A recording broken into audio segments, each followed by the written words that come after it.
invest in a good pair of running shoes, go slow. This is something that I am so passionate about. Stop right there and regroup. Following the plan to a T. Running is so mental. It is totally okay to walk. What is up, YouTube? Welcome back to my channel. If you are new here, hello, my name is Erica, and if you are not new, welcome back to another video. This one is all about running. I feel like I can finally consider myself or call myself a runner because this past weekend I officially signed up for my very first half marathon. I can't believe I'm saying that, but it is happening in 14 weeks time.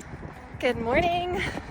We are 3K into my first run of my official half marathon prep. We have a 12K. It's beautiful out. We're feeling good. It's a little chilly, but we're gonna make it through. So for context, I started running about 10 months ago, I think last March or April-ish. And it has been a journey. I did a 10-kilometer race last summer, and then for the winter months, I honestly just kind of ran inside on the treadmill. I shortened my distances. I was running like 5 kilometers 2 to 3 times a week, so nothing crazy. But now that it's slowly starting to become spring and I've been running outside more, I've kind of fallen back in love with running outside, and I wanted to push myself and do something new, so I signed up for that half marathon. And I want to say I've been through lots of different ups and downs. I sprained both my ankles when I first started running due to a multitude of different reasons that we will get into in this video, but I feel like I've had lots of highs, lots of lows, and lots of lessons to share with you guys. So today's video is all about how to start running, how to be a runner girly, how to add running into your program if that's something that you want to do, if you want to be similar to me and take a hybrid approach where you weight train and you run. We're gonna get into all of it today, so let's get into the video. So one of the first lessons that I learned when I started running was go slow, take it very easy, because if you're anything like me, you're gonna want to go balls to the walls. And for a lot of us, when we start running, we think back to high school or middle school when they would tell us to run laps, or we would do the beep test, and running was like a form of punishment almost, and you just felt like you were dying every time you ran. And so when I started running, I kind of associated running with that super intense fatigue feeling, and I felt like if I wasn't running super fast and out of breath, then it wasn't working hard enough. And that is not the case, especially if your goal is to run longer distances and to build up your cardiovascular endurance and your cardiovascular capacity. You want to go slow when you get started. So same thing with your distances. I would say go very conservative with the distances when you get started. I kind of just started by going out and going for a slow jog for like 10-20 minutes. I would do run and walk intervals, and I would highly recommend that if you are someone that is newer to running or just hasn't ran in a while. It is totally okay to walk. Run for 2 minutes, walk for 2 minutes. Build up that comfort level with the running, and then slowly build up to 5 minutes running, 1 minute walking, 10 minutes running, 1 minute walking. You get the gist. And with the distances, go slow. I'm gonna say go slow a million times in this video, but trust me, go slow. I did not listen to that, and I decided, hey, I ran 2 kilometers last week, I'm gonna run 4 this week, and then I'm gonna run 5, and I ended up injuring myself really bad, and I had to take 3 full weeks off from running, which was not ideal, especially when I was really excited about it. So take it slow. I would highly recommend downloading the Runna app. It is the app that I use to program all of my runs. My 10K program that I did last year, my current half marathon program are all through Runna. And it basically takes you, especially if you're a beginner, you can follow one of their beginner programs. It takes your current stats, your history, your availability, all sorts of things, and builds you a custom program, and it talks to you while you run. So it'll tell you, hey, slow down a little bit, you're going faster than you should be, or hey, we're gonna run for 3 minutes and then walk for 2 minutes. So it guides you along the runs, which I personally really enjoy, and I feel like having some structure when you're getting started can be really beneficial for preventing injury. And the last thing that I will say in regards to going slow is majority of your runs, especially if you're training for longer distances and endurance, you want those runs to be at a very easy heart rate. You want those runs to be at a conversational pace where you're running and you could have a full-blown conversation without having to take super deep breaths and huffing and puffing in between words, essentially. So test yourself on your runs. Try talking to yourself, sing out loud, or if you go with someone, have a conversation. And if you're really struggling, slow down. It is okay. Trust me, it feels really dumb at first. You're like, I am literally just walking at a fast pace, but you will gradually build up so that that slow pace or that slow, low heart rate is actually at a faster running pace over time. We're in the kitchen because we're gonna talk about food and fueling for runs. We're gonna make some cottage cheese rice cakes, which is like my favorite snack of the moment, but I really want to emphasize the importance of fueling your body properly when you are running. So let's make the snack and talk about it. First things first, a lot of times I know people start running because they think it's gonna help them lose body fat and lose weight. And if that is your goal, getting started with running, I need you to stop right there and regroup, because that should not be your main goal with running. If it is, chances are you're probably not going to see that result. And the reason why is because running usually makes your appetite go up, which makes you want to eat more food. And there's nothing inherently wrong with needing to eat more food. In fact, if your goal is to get better at running, you probably need to listen to your body and fuel your body accordingly, right? So something that I noticed when I started increasing my distance, my time, what have you, I noticed that my appetite started going up. And if I didn't eat enough food, my body wasn't primed and ready with enough fuel to actually perform well on the run. We're sitting down for this one because it's an important topic, you guys.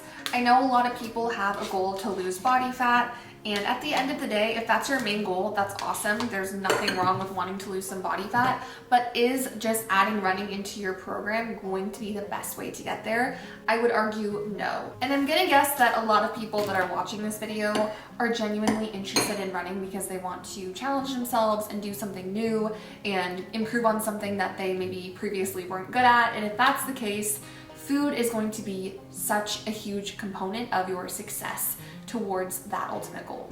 Specifically, carbs are going to be a really important piece of the puzzle for you. Carbs are going to give us that energy that our body needs, specifically more of that fast, quick energy that our body needs when we're going on runs. And when your runs start to get longer, anywhere over about an hour, it's actually pretty important to bring fuel with you while you are running. So that is actually something that I'm playing around with right now as I train for my half marathon, but I will say that I always consume a higher carb breakfast. So for me, that's usually a bowl of oatmeal with banana and peanut butter. Sometimes it's a bagel or English muffins or even rice cakes, but honestly, I would say oats and bagels are probably my top two recommendations because they're just pretty dense in carbs and are going to give you that energy that your body needs.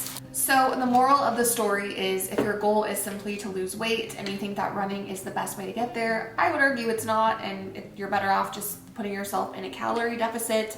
But if you're coming to this video because you genuinely want to challenge your body and try something new and you're excited to go on a run, listen to your body when your hunger cues start to go up, and don't be afraid to eat a little bit more food, especially if you're not someone that is typically super active and you're all of a sudden incorporating running and you're slowly building up your endurance and going further and running for longer. You're going to be burning more calories, and your body needs that fuel from food to replenish all of the, depleted glycogen stores that are caused from running. And lastly, just a fun fact, one of my other favorite carb sources is honey. It's so easy to put on anything and it tastes amazing. So that's that on nutrition for running. Something that I did from the beginning was document my runs. There's so many apps out there. Like I've said, I personally use Run a Coach, and I think it's one of the better apps. If I'm being fully transparent, I've used quite a few of them over the last year or so, and I personally love Runna. It will track your runs, so it'll track your route, your distance, the total time, your pace, all sorts of things and data that is helpful. At first, like I said, I wouldn't focus too much on your pace or the nitty-gritty data, but it is really helpful to be able to go back and say, hey, I started running at about a 9-minute per kilometer pace, and now I'm at a 7-minute per kilometer pace. If you're anything like me, you will start something new and you're like, we'll see if I stick to it, and then you stick to it for a year and you wish that you had photos or videos or stats to look at from when you first started. So just let this be your reminder. Take photos even, but document your runs so that you have them to look back on in the future. I've talked a little bit about following a plan, but something that I would highly recommend as well is to set yourself really small goals to work towards. I think it's awesome when someone starts running and they say, I'm gonna run a marathon. That is amazing, and that can 100% be a goal for you. However, I will say it can be a little bit more motivating to set smaller goals within that larger goal. If you're someone that's extremely athletic and you've maybe played soccer your whole life and you have a really great cardiovascular capacity already and running a marathon is like not even daunting to you and you could do it within 2 months, then maybe that is a good starting small goal for you. But if you're someone that is very new to running and maybe doesn't have the most confidence in their ability to run that far, start small, set yourself a goal of running 5 kilometers really easily, and then running 10 kilometers, and then maybe a half marathon, and then a full marathon. That is what I did. I started with 5K, worked my way up to 10K. Like I said, I did a race last year, a 10-kilometer race. Now 10 kilometers is something that I run multiple times a week, if not longer, as I'm training for my half marathon. And who knows, maybe in the future a full marathon is in the cards for me. But setting those small goals to work towards so you're not overwhelmed by the thought of running 10 times the distance that you've ever ran before, it can be super, super helpful. Once you have your goal distance in mind, maybe you want to pick a race so that you could go and experience that.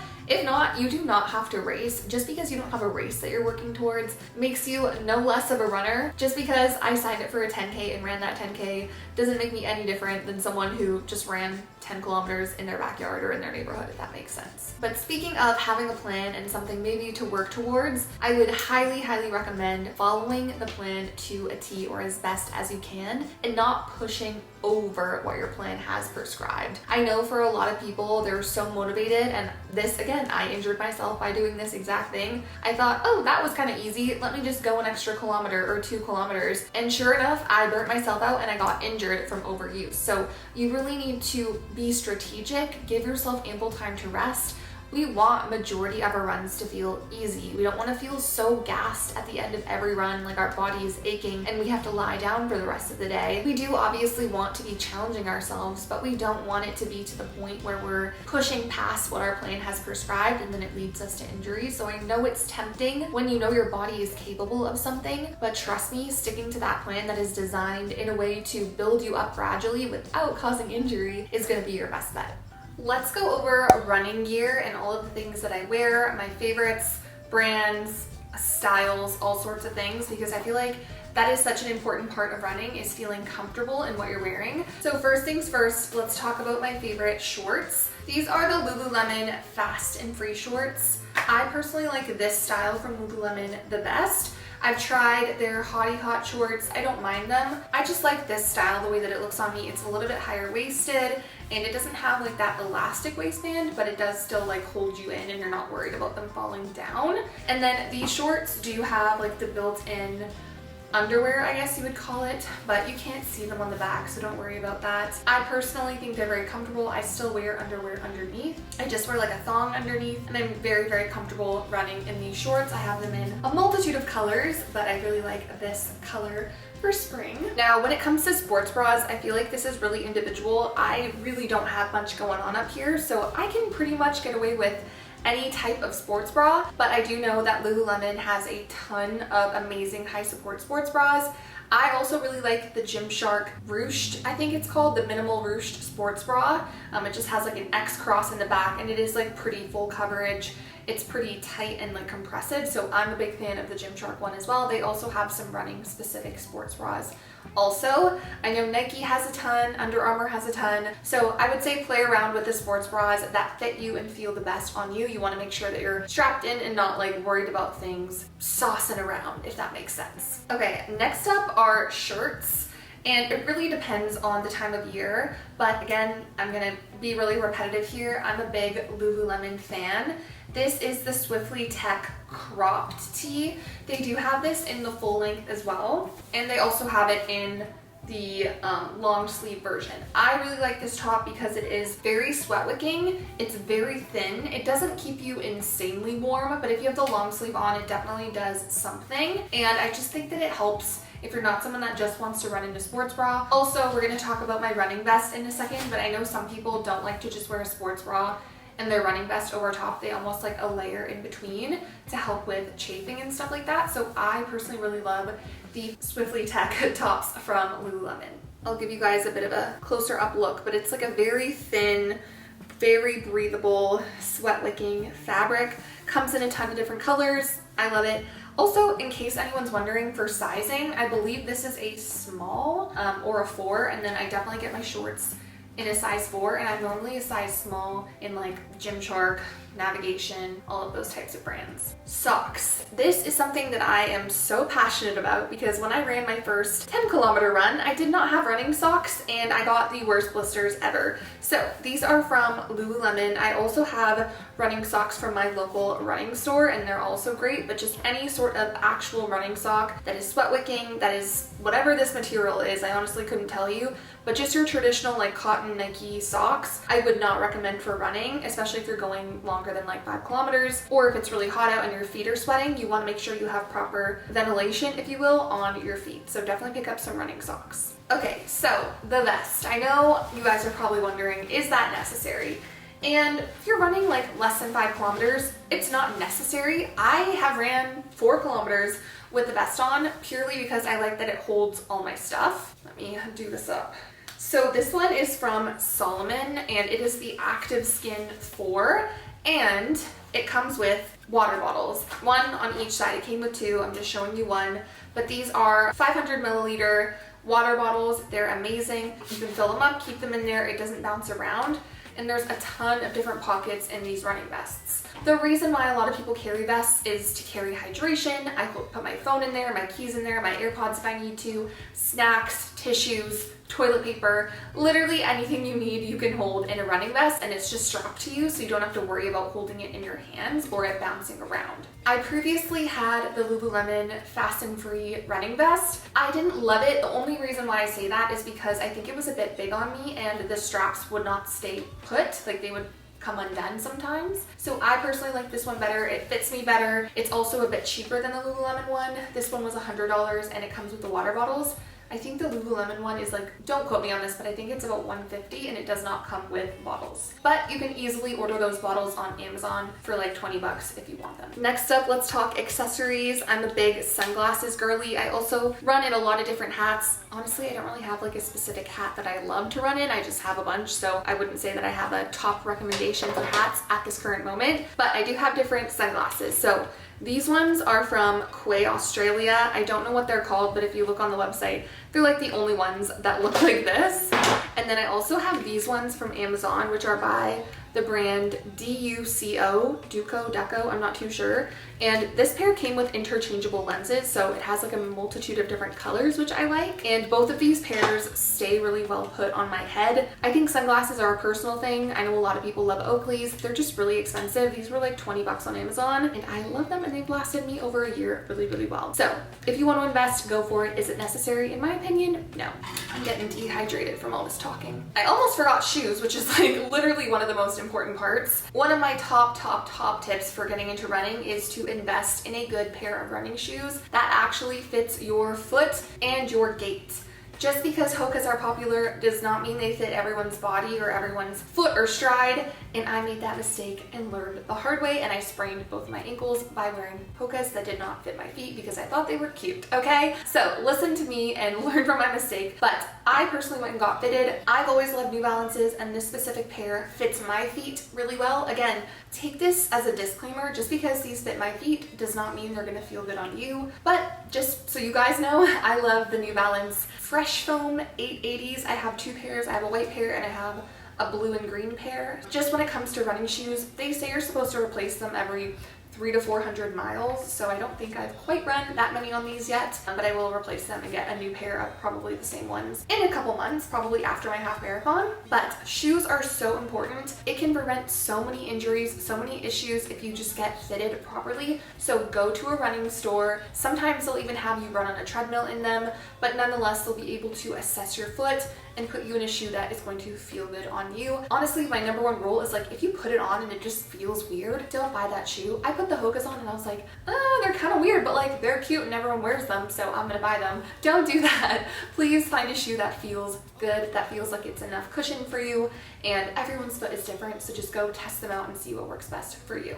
Let's talk about what I personally do to keep myself entertained on runs, because I know for so many of us, running is so mental, and oftentimes we get bored, or the route's not interesting, or we just get caught up in the fact that we're running and we have so much more distance to cover, and then we're like, I kind of want to stop. And so I wanted to go over some of the things that I do on a run that help me pass the time and just make the runs more enjoyable. Number one being, try to find a route that is somewhat scenic, that you can run down, that isn't just alleyways and sketchy running routes. If you can run by the ocean, go for it. I did that when I was in Vancouver and I absolutely loved it. Now I kind of just run down scenic streets, past schools, past places also that make you feel safe, especially as women, and if you're running in the early morning or late at night, find somewhere that is safe to you, share your location with someone, and just make sure that you're running safely. The route to me makes a big difference. If I'm not like excited to run somewhere, it just kind of takes away from the experience. So I like to explore different neighborhoods, go house hunting, if you will, just looking at different houses that I'm like,